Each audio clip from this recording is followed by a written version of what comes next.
بسم اللہ الرحمن الرحیم۔ السلام علیکم، welcome to my YouTube channel. تو آج ہم جس ٹاپک پہ بات کریں گے وہ ہے یورپ کی ٹرین کی ہسٹری۔ تو جو لوگ بھی ویڈیو پہ فرسٹ ٹائم آئیں پلیز ویڈیو کو لائک شیئر اور سبسکرائب کر دیں اور بیل آئیکن پر ضرور کلک کریں، تھینک یو۔ تو آج ہم جس ٹاپک پہ بات کریں گے وہ ہے یورپی ریلوے کی تاریخ اور ایڈونچر۔ تو سب سے پہلے سٹارٹ کرتے ہیں آج کی ویڈیو۔ یورپ کی ریل گاڑیاں صرف نقل و حمل کا ایک ذریعہ نہیں ہیں، یہ تاریخ، ثقافت اور دلکش مناظر سے گزرنے کا راستہ ہیں۔ پہلے بھاپ کے انجنوں سے لے کر آج کے تیز رفتار نیٹ ورکس تک، ریلوے کے سفر نے بر اعظم کو شکل دی ہے اور یہ اس کے متنوع خطوں کا تجربہ کرنے کے بہترین طریقوں میں سے ایک ہے۔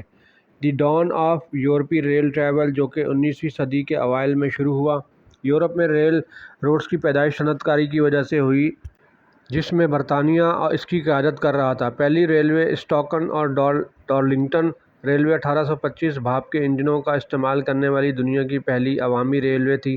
اس کے بعد لیورپول اور مانچسٹر ریلوے 1830 تھی، جس نے مسافروں کی نقل و حمل میں انقلاب برپا کیا۔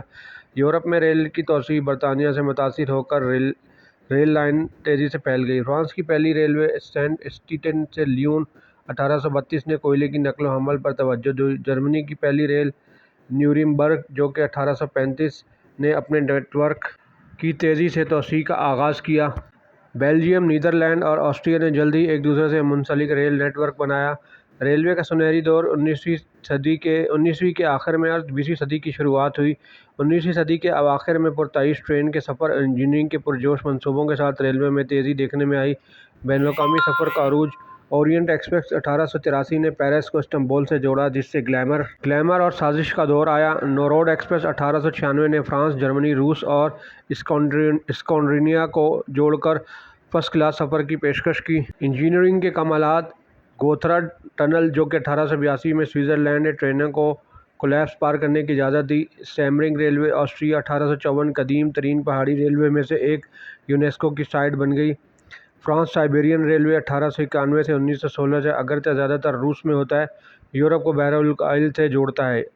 ریلوے اور سلطنت نو آبادیاتی طاقتوں نے یورپی دارالحکومتوں کو اپنی کالونیوں سے جوڑنے کے لیے ریل کا استعمال کیا، جیسا کہ Berlin Baghdad railway. Rail in times of war and decline, 20ویں صدی کے بڑے تنازعات میں ریل نے اہم کردار ادا کیا۔ پہلی اور دوسری جنگ عظیم، ریل کا استعمال فوجیوں کی نقل و حرکت، سپلائی چین اور افسوسناک طور پر حراستی کیمپوں میں جلا وطنی کے لیے کیا جاتا تھا۔ جنگ کے بعد کا زوال، 1950 اور 60 کی دہائیوں میں آٹو موبائل اور ہوائی سفر کا عروج طویل فاصلے کی ریل کے زوال کا باعث بنا۔ بہت سے راستے بند کر دیے گئے یا پھر ترک کر دیے گئے۔ تیز رفتار ریل انقلاب، 20ویں اور 21ویں صدی کے آخر میں یورپ تیز رفتار ریل کا علم بردار بن گیا، جس نے ریل کے سفر کو دوبارہ روشنی میں لایا۔ ٹی جی وی اور آئی سی۔ فرانس کی 1981 ٹی جی وی نے 260 کلومیٹر فی گھنٹے کی رفتار سے سفر کرتے ہوئے رفتار کا ریکارڈ توڑ دیا، بعد میں 300 کلومیٹر فی گھنٹہ سے بھی زیادہ۔ جرمنی کے 1991 آئی سی ای نے اس کے بعد کی ریلوے کو ہوائی سفر کے ساتھ مسابقتی بنایا۔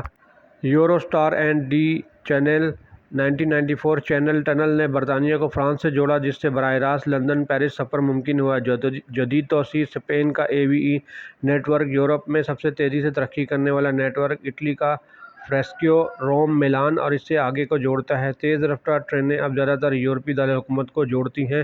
پورے یورپ میں ریلوے کا ایک جدید ایڈونچر، آج ٹرین کا سفر فروغ پذیر ہے۔ قدرتی اور تاریخی راستے مسافروں کے لیے اب بھی دستیاب ہیں۔ قدرتی ریلوے کے سفر، Glacier Express Switzerland, Swiss Alps کے ذریعے ایک سست دم توڑ دینے والی سواری، Bernina Express Switzerland Italy, Alps کے ذریعے یونیسکو کی فہرست میں سفر، West Highland Line Scotland, Glasgow سے ملاگ تک کے شاندار نظارے جو ہیری پوٹر ٹرین کے لیے مشہور ہیں۔ فلیم ریلوے، ناروے، فجروڈرس اور آبشاروں کے ذریعے ایک مختصر لیکن قدرتی سفر، تاریخی اور لگژری ٹرین کے تجربات، وینس سیمپلون، اورینٹ ایکسپریس کلاسک 1920 کی لگژری ٹرین کی تفریح، دی رائل اسکاٹسمین، اسکاٹش ہائی لینڈز کے ذریعے ایک لگژری ٹرین کا سفر، ٹرانس سائبیرین ریلوے، ماسکو سے ولادوسٹوک تک کا پھیلا ہوا حتمی مہم جوئی کے خواہشمندوں کے لیے، انٹر ریل اور یوریل پاسز۔ پورے یورپ میں ٹرین کے ذریعے بیگ پیک کرنا مسافروں کے لیے ایک رسم بن گیا ہے۔ انٹر ریل یورپیوں کے لیے اور یوریل غیر یورپیوں کے لیے پاسز متعدد ممالک میں لامحدود سفر کی اجازت دیتے ہیں، جس سے سرحد پار سے تلاش کو ہموار کیا جاتا ہے۔ یورپی ریل سفر کا مستقبل پائیدار سفر کے لیے ایک زور کے ساتھ ریل ایک بحالی کا سامنا کر رہی ہے۔ نائٹ ٹرینیں واپس آ گئی ہیں اور آسٹریا جیسی کمپنیاں سلیپرز ٹرینوں کو بحال کر رہی ہیں اور اس کے علاوہ جو پورے یورپ میں راتوں رات رابطے کی پیشکش کر رہی ہیں۔ گرین ٹرانسپورٹ مختصر فاصلے کی پروازوں کے لیے ریل کو ماحول دوست متبادل کے طور پر فروغ دیا جا رہا ہے۔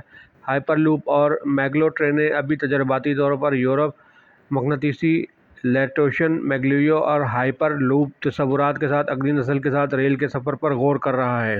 اور فائنلی طور پر جو حتمی خیالات ہمارے یورپ کی ٹرین سے متعلق ہیں یا یورپ ریلوے سے متعلق ہیں وہ یہ ہے کہ یورپ کی ریل گاڑیاں صرف نقل و حمل سے زیادہ ہیں۔